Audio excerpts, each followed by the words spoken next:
Hey everyone, and welcome to the Balanced Bodies Blueprint. I am your host, Vinny Russo. And I'm your co-host, Dr. Eryn Stansfield. And we're shifting gears from all the conventional fitness narrative you hear on most fitness podcasts, as our main emphasis lies in preventative healthcare, adopting a holistic approach to nutrition, and challenging the traditional views on various fitness topics. Our mission with this podcast is to provide you with the information you need to achieve optimal health. And on today's podcast, we are having Dr. Eryn do a deep dive into the whole body MRIs. But before we get started and dive into that, I just want to give a quick shout out to our sponsors, Legion Athletics, because they provide their customers with high quality supplements and they actually offer 100% money back guarantee. So if you don't like it, you just send it back and you get your money back. So use the code Russo at checkout. That's RUSSO, and you could get 20% off the first time you use it. And then you double the Legion points after that, which is basically like Legion cash to use for their products. So today's podcast, Dr. Eryn, you are going to really take the lead here because you introduced me into this whole body MRI thing, even though it came out a while ago. So why don't you just brief us into the whole body MRIs and kind of what they are? All right. So a whole body MRI is just basically what it sounds like. It's getting an MRI.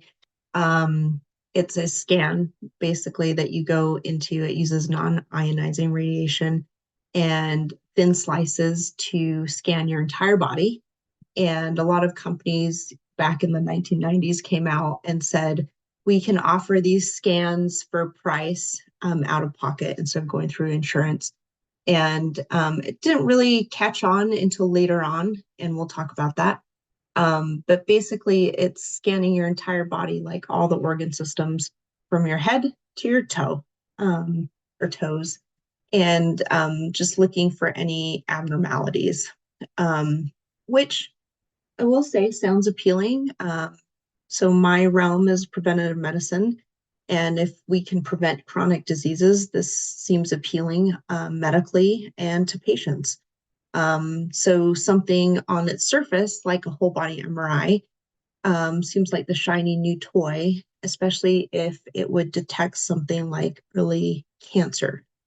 I want to be very clear today on the discussion point, though. We are talking about getting whole body MRIs on asymptomatic patients. So these are patients that don't have any symptoms whatsoever. We are not talking about patients who go to their doctor and who have symptoms and then get imaging scans. So it's kind of like just being like, hey, like one of our clients is like, oh, I saw one of these celebrities do a whole body MRI just in case. Should I go and do that? Exactly. Okay. That's what we're talking about.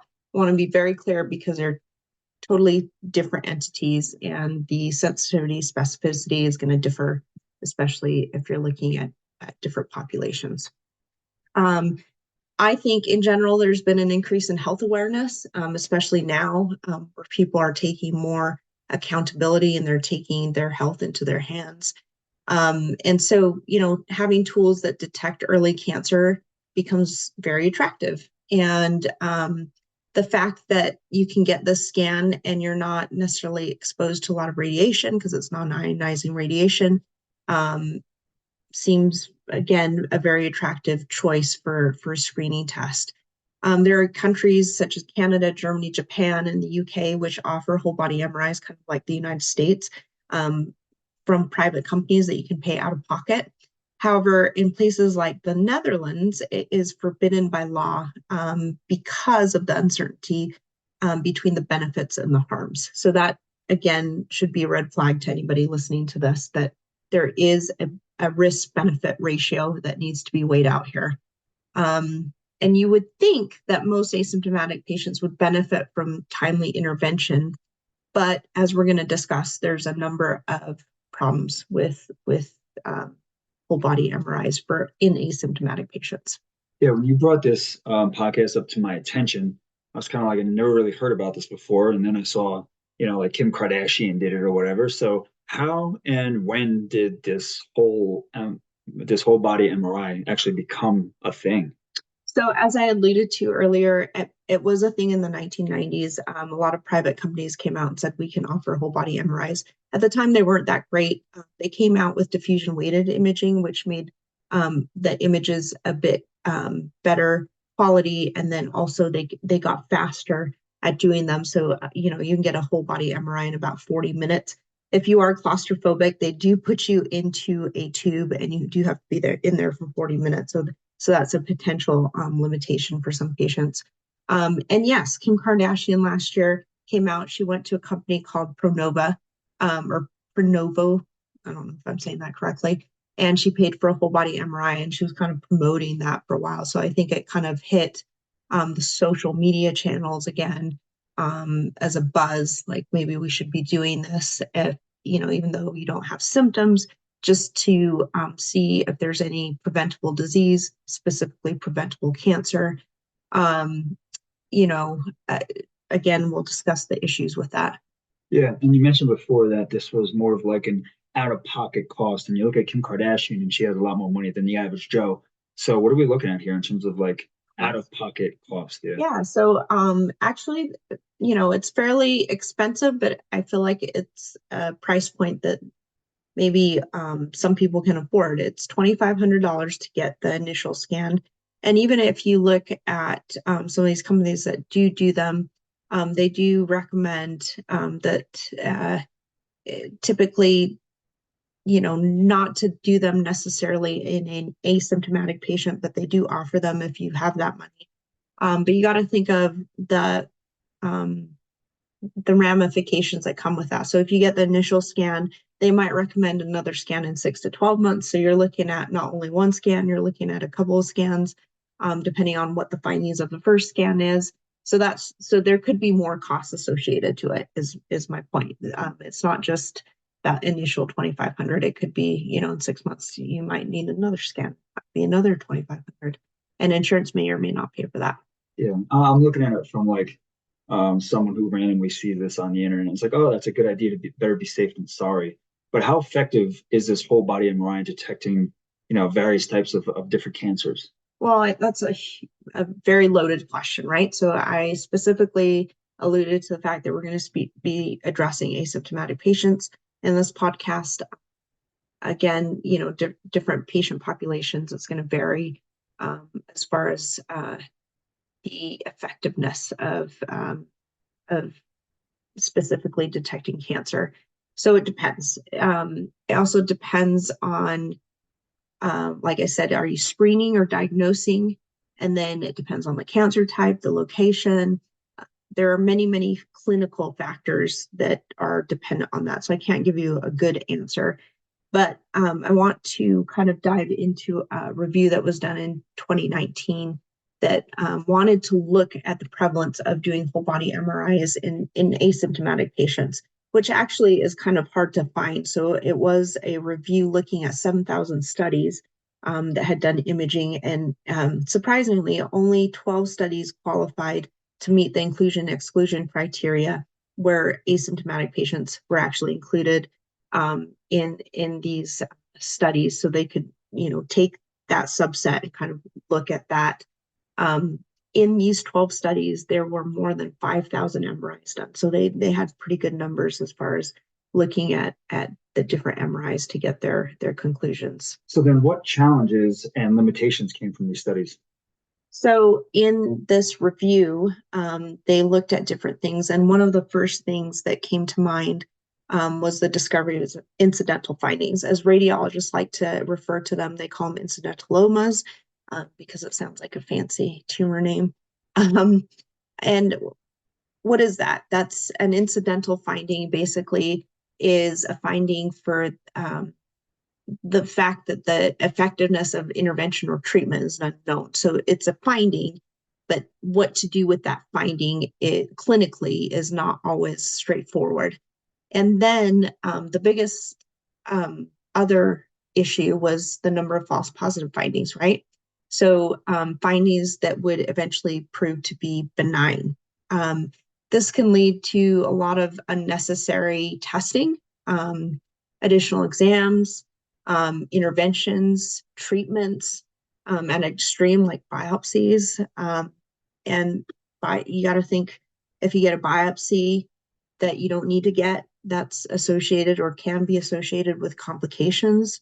And obviously there's a number of extra costs that would come along with that aren't always necessary. Yeah, it seems like there's just a lot of added stress with these false positive findings. Absolutely. But let's just say that a potential abnormality is detected, right? What are going to be the next steps in terms of like follow-up procedures or any additional testing, things like that? Yeah, so let's say you go to one of these scanning places and they do your whole body MRI and they find something, right? And maybe it's an incidental finding.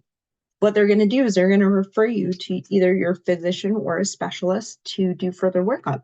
So that it doesn't end there, which is good, right? So they're going to try to figure out what's going on. But like I said, what before, this could lead to a biopsy. It could lead to blood testing, that sort of thing, which is good and bad. One, it's bad in that it might not be necessary. So you might be getting unnecessary testing that will end up, going nowhere. And it can cause undue stress. And the existence of critical findings where there might not be a prevention strategy is also an issue, right? So let's say they do find something, on the scan, and then you're referred to your physician. If they can't do anything with that information, they do the further workup. Is that going to cause you undue stress? Is there a prevention method that you can take? We don't know. And that could be an issue. Also, some of these incidental findings might be indeterminate. So then you're stuck with getting more imaging, and that's going to be negatively affecting your quality of life, right? Your psychology, because you're going to be thinking, maybe there's a potential cancer there, and there might not be. The other issue, which I think is very neglected and not talked about, is let's say your scan is completely normal. In your mind, are you going to stop getting cancer screenings, like your routine screenings, your colonoscopies, your mammograms, because there may be a false negative finding, right? That can lead to false reassurance. And we don't want people having that false reassurance either. It's just a scan is like a picture in time. It's just that moment right there, and that's it. It can't really predict whether you'll develop something, later on down the line. So you can't take it as, you're not going to have cancer, or, you're totally safe. From this data that they looked at in this review, the incidental findings, when they looked at all the studies, were up to 32%. And the false positive rate was as high as 16%. And the problem that they saw is that even with these false positive rates, a lot of people didn't follow up. Like they didn't go get checked out after there was a finding on their whole body MRI, which is a big issue. So a lot of them were lost to follow up, and that could potentially be an issue as well for a patient and for a person that's undergoing this. Yeah, I feel like this, like the more you keep talking about it, it adds more level of uncertainty and undue stress, if anything. Because just like you said, like if I get a scan and it's clean, like I'm leaving with, like a superhero sense where nothing can hurt me, nothing can harm me. Right. When in reality, that's bullshit. And then if something does pop up, I'm thinking worst case scenario. Right. Right. Yeah. So, but are there any certain types of cancers that maybe, so when you're looking at this, are there going to be some that you might just exclude off the bat because they're more challenging to detect through a whole body MRI? So I think the important thing to remember is that a whole body MRI isn't perfect. And so there basically, when you go to your doctor and they scan certain body parts, it's because you have a certain set of symptoms. So whole body MRIs are not great at looking at the cardiovascular system or the colon. So let's say that you have a colon cancer. That whole body MRI is not the best imaging modality to look at colon cancer. It may or may not find it. And so it's better to have additional dedicated MRI protocols that are more sensitive than this general screening whole body MRI for the detection of either cardiovascular or colon neoplasms. And as I already alluded to, there could be a number of false positives, even looking at, you know, uh, the areas anatomically that aren't made for whole body MRIs, such as the colon or heart. And the other thing you have to remember is that radiologists are typically trained in everything, but to read a whole body MRI is actually quite taxing. So there's going to be varying results between radiologists. Like if you get one radiologist one day, they might read it differently than a different radiologist the next day, depending on their training and how sensitive they are to like an incidental finding and reporting that. There are different MRI protocols, different imaging planes and sequences, contrast uses, and this is all going to affect your radiology read. So it's increasing the human error percentage, so to speak. Yeah, it's just increasing the differences that you might get in different reports. And then that's gonna affect your sensitivity and specificity, like if you're looking at this in a research setting. And I think there's a tendency for people to think that there's a high value in incidental finding, like, oh, what's a big deal? Maybe if you find something incidental, you can save lives. But there needs to be a balance, I think, between the benefit and harm of what you're doing here, especially when we're talking about asymptomatic subjects. And based on current evidence, healthcare providers should not offer this for asymptomatic patients for prevention, right? This is not a modality that is recommended by most medical societies as a prevention strategy yet.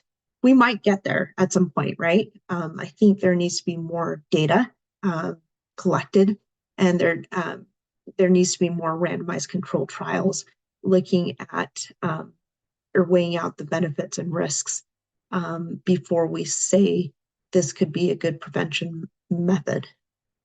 So right off of that, how widely accepted then is a whole body MRI in the medical community? Like meaning just like as a cancer screening tool. Yeah, it's not for asymptomatic patients, at least. I want to be clear, not for asymptomatic patients. If you have symptoms and somebody recommends an MRI, specifically, it's usually a specific body part. It's typically not a whole body, but if there are symptoms, you're looking at a different set of a clinical picture. I'm talking about just people that don't have symptoms. The American College of Radiology, the ACR, at this time does not believe there's sufficient evidence to justify recommending total body screening for patients with no clinical symptoms, risk factors, or family history suggesting underlying disease or serious injury. And I will say that a lot of these imaging places will say something to that effect. So it's kind of like your choice. And to date, there's no documented evidence that total body screening is cost effective or effective in prolonging life. I think that's really important, right? So we don't have enough information to know that if you found something really early on and maybe you're able to prevent it, will it actually save your life? Will it decrease your mortality rate from cancer? We don't know that answer. And so that's what they're referring to. The ACR is also concerned about extra procedures that will lead to identification of non-specific findings that we kind of spoke about and will ultimately not necessarily improve somebody's health, but will instead result in unnecessary follow-up, testing procedures, and expense. So that being said, whole body scanning has a variety of techniques. So we're not only talking about MRIs here. If we talk about PET scans and PET CTs, they can be marketed for wide range of undiagnosed cancers. If anything, I come from a PET CT imaging background, and I would think in my mind that might be better than a whole body MRI for screening, because that actually looks at the uptake of FDG and looks at specific tumors. So at this point, we can't recommend any of those scanning procedures in asymptomatic patients for prevention of cancer. So we talked about how it might not be great for identifying certain cancers, but are there any specific cancers that this whole body MRI is particularly proficient at identifying? Yeah, I mean, if you think of like cancers that metastasize throughout the body or are visualized throughout the body, I'm thinking multiple myeloma, sometimes prostate, especially if it's metastasized, melanoma. I'm sure there are others. Again, this isn't my specific field, so I'm not going to speak too much to that. It's just the recommendations for prevention. Yeah, and I don't think seeing this whole body MRI thing should be such a negative. To where like we should just throw it out. And I'm not saying that you're saying that, but some people might be getting that feel from this podcast a little bit. But can you see like a whole body MRI actually complementing other screening methods? I think that would be best determined by your physician. So like if you go to your physician and you have a set of symptoms, for example, then they could recommend, and in most cases will recommend some kind of imaging. And it will be specific to your symptoms because they'll see the whole clinical picture. It's very rare that you'll get a whole body MRI for most reasons. I mean, that might be down the line at some point, but it's usually not the first test that we do as doctors. It's something that's considered clinically first. Got it. So to wrap this all up and to come to your professional conclusion, what is your professional opinion on this type of screening? So I think it's complicated. So first off, I think in theory, it sounds like a great idea for prevention. And to me, it sounds attractive as a patient, as a cancer survivor. If I could have known earlier about my cancer diagnosis, would I want to know that? Yes or no? As a patient, it seems very attractive. But I think, looking at the research on it, there's not enough data to actually say finding my cancer would have saved my life earlier. So, I think you have to take that into account. And would it lead to undue stress, biopsies? You really have to weigh out the risk-benefit ratio. And at this point, like I said, most medical societies, including, like I said, the ACR, they don't recommend it for screening purposes. Again, if you have symptoms and you go to your physician and they recommend some kind of imaging, that I would definitely recommend. But if you're looking at prevention, I think we don't have enough information. So take that with a grain of salt. Next time you see one of these imaging places, know what you're getting into. Well, Dr. Eryn, thank you so much for enlightening us with this knowledge on the whole body MRI. I definitely learned a lot, and I hope all our listeners have as well. We will put in a reference for what Dr. Eryn alluded to today. So make sure you check that out if you want to gain a little bit more information on this topic at hand. So on behalf of Balanced Bodies, we just want to say thank you for joining us on this episode of the Balanced Bodies Blueprint. We are committed to bringing valuable content. And if you enjoyed today's episode, we'd greatly appreciate it if you can take a moment and like it and leave a 5-star review. On Apple, just go to the show, scroll down to the bottom and rate it there. If you're on Spotify, go to the show's page, click the 3 dots, and you can rate it there as well. And if you believe in the power of knowledge, share this episode on your social media to try and get the information out there to as many people as possible. And as you navigate your own path towards better health, remember that Balanced Bodies is forever in your corner. See you all next week. The podcast content may include discussions of medical topics and health-related information. However, the information provided should not be considered exhaustive or complete, and it should not be relied upon as a substitute for professional medical advice or treatment. Always seek the advice of your physician or other qualified healthcare providers with any questions you may have regarding a medical condition or treatment.